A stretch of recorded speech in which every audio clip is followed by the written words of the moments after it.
Hey friendlies, it's Carolyn and welcome back to my RV life. Happy Super Bowl Sunday. I had a situation yesterday that I want to share with you. So first of all, a couple things. I'm trying a new selfie stick monopod here, so hopefully it goes well for the first part of the video. And I have a little cold, so if you hear me sniffling, it's because I have a little cold and woke up with a sore throat and a stuffy nose, runny nose yesterday. No big deal, just some sniffles. And also let me show you around and show you where I'm at. It's a really pretty location in the Southwest. I'm not going to tell you where because I'm going to be here for a couple more days, and I never disclose my location for those of you who think I'm a complete lunatic and tell everybody where I am when I post a video. I do not. I do not post videos real time with my location, but check out where I am. It's very, very pretty here. But the video I have for you today, I shot earlier today on my walk, and I have some things I want to show you in regards to the story that I have to tell you today. And I'm sharing this with you because, like a lot of my videos, my life here is a cautionary tale for all of you. Okay, I shoot and post videos not because I think I know everything about RV living. I don't know shit. And I think I've made that very clear. I live my life by doing, okay? And sometimes I make mistakes. And my purpose is to bring you all along with me because I'm learning as I go. And if I can show you what I learn, the lessons that I learn, the mistakes that I make along the way, and you can take a lesson with you that'll help you be smarter, safer, happier in your adventures, then that's my purpose here. And so in that spirit, I have a story I want to share with you today. I came to this location about I just noticed I have company down there. But I came to this location about 4 days ago. I am just outside a small town. One of the things about still having to work, I'm not retired, I still have to earn money, is that I have to go to locations even when I'm boondocking with a strong cell signal because that's how I get my internet. So while in those beautiful mountains behind me, there are some wonderful boondocking locations, they had no cell signal.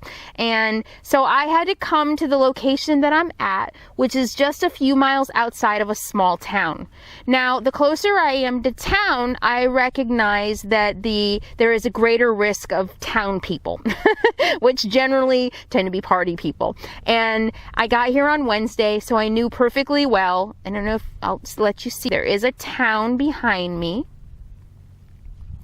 I knew perfectly well that come the weekend, there could be some rowdy party people out here. The weather's been beautiful. It's been like high 70s.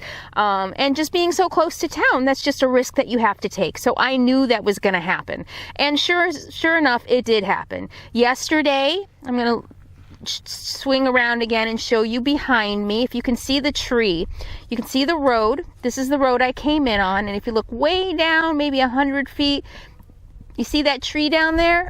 Let me see if I can point. Yeah, right there. That's where a group started coming in yesterday and hanging out. And they hung out there throughout the day. Their music was kind of loud. They were kind of loud. I was kind of hoping they would go away, but they didn't. Night started to come. They built a big bonfire. So I knew they were here for the night. And as the people came in, I realized that they were down there on the road that I came in on. They were blocking my escape route. So I came out and scouted around to see if I could find another escape route. I did find one that would have tore up my rig, but in an emergency, it would have allowed me to get out of here. So a couple things I want to share before I get into the video that I shot down there. They came in, they were getting loud, they were getting boisterous, they were spinning donuts, they had really loud cars, souped up, spinning donuts, squealing around. I could hear them down there, but they were just donuts and donuts and donuts, and I was just like, oh my God, should I leave? Should I stay? And I'm going to share with you why I decided to stay rather than leave. Number one, when they were here throughout the day, I heard kids. There were kids playing around, screaming and yelling, you know, so I knew it was just family. It wasn't just a group of thugs. They were family people just down there enjoying a day outside. I'm not a paranoid you know, super scared person. I'm not going to let just a group of partying people scare me away. I'm going to come out, listen to my gut, assess the situation, which is what I did. So number one, I heard kids. Number two, when I came out later to assess the situation, make sure I had an out if I needed it. Not a pleasant one, but it still would have been an out. But when I came out that second time, I heard females, I heard women's voices around the campfire. So that made me feel safe. No one came near me. They stayed down there in their own part. Sure, they were raising a little hell. Sure, the music was a little loud, but I never felt that I was in danger. So I decided to stay. With that though, I did take some extra precautions to make sure I was safe when I went to bed. In case one stray guy decided to wander off toward my camp, I wanted to make sure I was able to protect myself. That's the situation, and I wanted to share that with you before I get into the video of what I found when I went for a walk this morning, and further cautionary tales to be learned from that. You know, sometimes you come out here, I love to boondock, I love getting away from it all, and with that comes a certain amount of risk, and with that comes a certain amount of being able to think on your feet, and sometimes shit happens, and sometimes you just have to work with what you've got, which is the situation I'm in right now. So stay tuned for the second half of the video about what I shot this morning to show you what I'm dealing with now as a result of this group of rowdy people who blocked me in. So that's my rig all the way in the back. This is the road I came in on. It's dirt, it's all sand. I'm in the desert. This is the road I came in on. And I started realizing last night, I'm going to turn around and show you now, that they were down here. They had a bonfire right over there, which I realized last night completely blocked my exit. And I did look around when things started getting rowdy. I could have gotten out of my spot in a pinch. It wouldn't have been easy.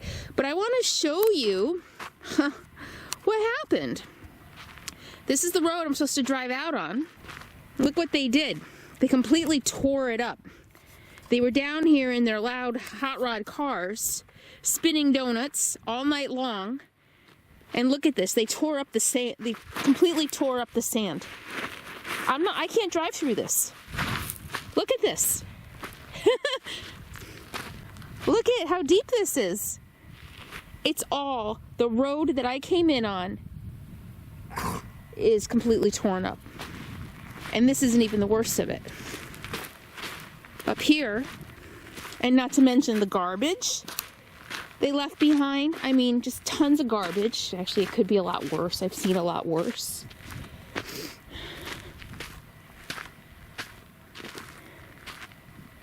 Look at the garbage they left behind. This wasn't here yesterday.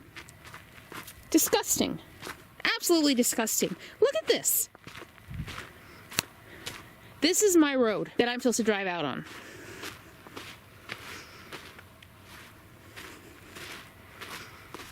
Look at this. They completely tore up my road. I'm not going to try to drive through this. So I have to find another way out.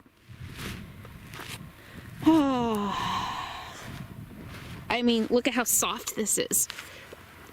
Look at how soft. I mean, I can't. Maybe I could drive through this. I'm not going to try. I don't know. Look how deep this is. Oh my God.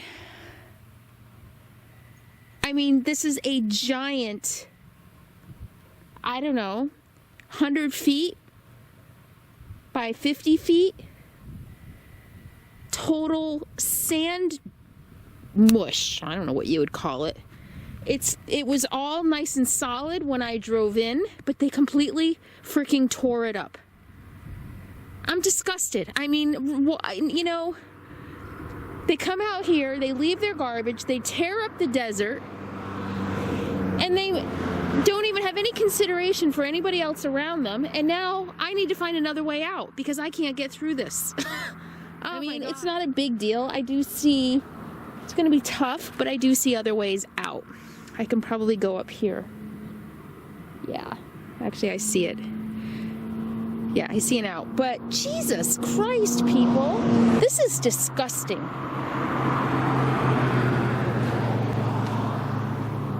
I mean, look what they did.